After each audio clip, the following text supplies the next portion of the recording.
Sawubona Silethu Kuhle TV siyakubingelela kanti nje sikwethulela izithe zadonsa amehlo osukwini.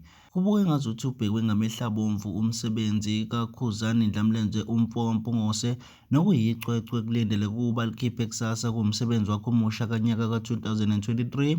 Lokhu kuze emveni kokuba kubonakale indlela umsebenzi wakhe othengiswe ubuthaphuthaphu ungakaphumi. Lokhu kulekelelwa imininingwane enohlu lwama-oda afakwe abathandi bomculo wakhe nabathandi bomculo kaMaskandi ezindaweni ezahlukahlukene. Ngokwesitatimende esikhishwe izinduna ezisezindaweni kuvezwa ukuthi bangaki abantu aba-ode umculo wakhe ngaphambi kokuba uphume, nokubese kuba izinkomba zokuthi leli cwecwe likaKhuzani uMpompongose lingase libe semathubeni ukwenza kahle kakhulu. Lokhu kuze emveni kokuba kubonakale umsebenzi ogayiwe kanye nezindlela abantu abafake ngakhona ama-oda.